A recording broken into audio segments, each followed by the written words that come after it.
अस्सलाम वालेकुम प्यारे बच्चों। बहुत दिन के बाद आज आपके लिए फिर से इसको रिज्यूम कर रही हूँ। 9th क्लास बायो का आपका सेकंड चैप्टर है। इसमें आपने सॉल्व करना है सॉल्विंग आ बायोलॉजिकल प्रॉब्लम्स। ठीक है, ये चैप्टर का नेम है आपके लिए। ये मैं फिर से रिकॉर्ड कर रही हूँ थोड़ी सी आपकी टू फैसिलिटेट दी दो students who live in the remote areas. बहुत सारे बच्चे बच्चियाँ दूर से आते हैं और वहाँ नेट इशू भी होता है, लेकिन जब जब आपको प्रॉब्लम हो you can call me, but right now I would just like to facilitate you people while sitting at your home. So आपका ये जो चैप्टर है बायोलॉजिकल प्रॉब्लम वाला सॉल्विंग, इसका एक ख़ास तौर पे मैथ इस चैप्टर में ना खसूसी तौर पे आप लोगों ने वो कहते हैं ना कि students will be able to learn about, या वो जान चुकेंगे कि बायोलॉजिकल मेथड क्या है, ठीक है, और उसमें प्रॉब्लम क्या है, बायोलॉजिकल प्रॉब्लम, हाइपोथेसिस क्या है, फिर डिडक्शन, और फिर आप एक्सपेरिमेंटेशन, फॉर्मुलेशन ऑफ रिजल्ट और उसकी रिपोर्टिंग, फिर data organisation, analysis.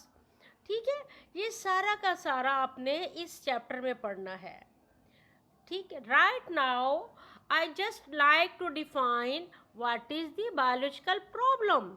Actually biological problem is the scientific, ये एक साइंटिफिक मेथड है, you can say the scientific method which is used to solve biological problem, which a scientific method which is used to solve the biological problem।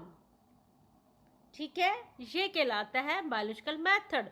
अच्छा, biological problem क्या है? अब biological problem में आप कहते हैं कोई भी any problem created by one kind of organism which adversely effect the normal life of the other living organism, this is called biological problem. अब देखें, ये जो मलेरिया है, आम हम सब रह रहे हैं आराम से, किसी को मलेरिया हो जाता है घर में, कांपता है बहुत शदीद, उससे कपकपी तारी हो जाती है, शिवरिंग विद चिल, एक बहुत ज़्यादा ठंड लगती है कि मेरे ऊपर एक कंबल डालें, दो डालें, तीन, और थोड़े घंटे बाद 20-25 मिनट बाद वो कहेंगे जी मैं ठीक हूँ, कि भला चंगा हो गया हूँ। तो हमने इसको एज ए जनरल प्रॉब्लम लेना है, और इसको ये बिगड़ के मलेरिया हो गया, ये पहले mala aria, it derived from the Greek word in which mala means bad and aria means air, बुरी हवा या गंदी हवा। ठीक है, वो इसको कहते थे ग्रीक्स।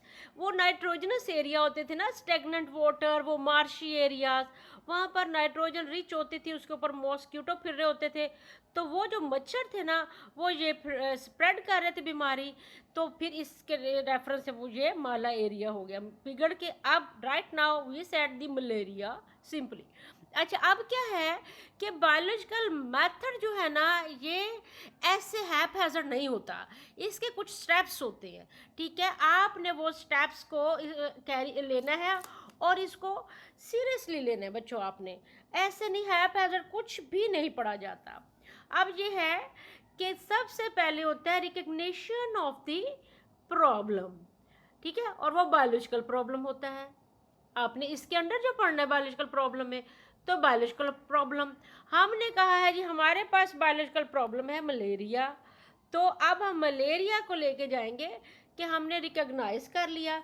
कोई भी साइंसदान जब पढ़ने लगता है, किसी की फेस करता है प्रॉब्लम को, तो वो बायोलॉजिकल मेथड ही अडॉप्ट करता है। ठीक है, फिर उस जो बायोलॉजिकल प्रॉब्लम होता है वो एक is a question about life.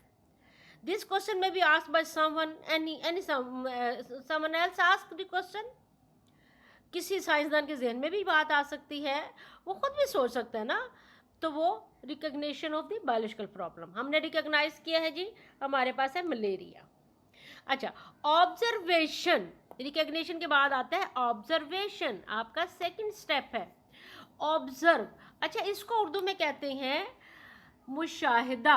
ये तो आपने मसला पहचान लिया कि क्या मसला था। अब ये है कि हमारी ऑब्जर्वेशन क्या है, मुशाहिदात, ऑब्जर्वेशंस। ठीक है, इसको बोलते हैं मुशाहिदात उर्दू में। मुशाहिदा कहते हैं खुद आंखों से देखना, चखना। इसके लिए 5 सेंसेस यूज़ होती हैं बच्चों, इसके लिए, ठीक है। आप कह सकते हैं कि यूज़ ऑफ 5 सेंसेस, और वह 5 सेंसेस आपको पता है क्या है? टेस्ट है, टच है, फिर क्या है? हेयरिंग आती है, ठीक है। उसके बाद आपकी साइट आती है, फिर क्या आता है? और स्मेल कर लेते हैं। मेरा ख्याल 5 होगी, 1 2 3 4 5, ठीक हो गया। अब क्या था? ऑब्जर्वेशन आपने कर ली विद 5 सेंसेस, और फिर हमें ये नहीं पता चल रहा भी, अब ये तो डाटा भी है कितने लोग भी इससे मलेरिया से मरते हैं, बीमार होते हैं, खुदा ना खास्ता। उस वक्त तो खैर बहुत होता था, अब तो बड़ी अच्छी ट्रीटमेंट हो गई है, प्रॉपर किसी को मरने नहीं देते। तो ये उस वक्त की ऑब्जर्वेशन थी, और ये ऑब्जर्वेशन जो है ना, आप इसको कैटेगराइज करते हो इनटू 2। अच्छा, कैटेगराइज कर देते हैं आप इसको क्वालिटेटिव एंड क्वांटिटेटिव, ठीक है। क्वालिटेटिव और क्वांटिटेटिव। ये क्वांटिटेटिव। क्वालिटी में हम उसकी अच्छाई या बुराई या जैसे आप पानी को ठंडा गर्म कह देते हैं, एक बात होगी ठंडी, एक होगी गर्म। और क्वांटिटी में हम न्यूमेरिकल डाटा लेते हैं, कितनी तादाद है, ठीक है। ये आगे काम आती हैं चीज़ें, ऑब्जर्वेशन। तो इसमें सेंसेस के साथ साथ हेयरिंग, स्मेल, टेस्ट, टच सारी आ गई, हमारा विजन आ जाता है।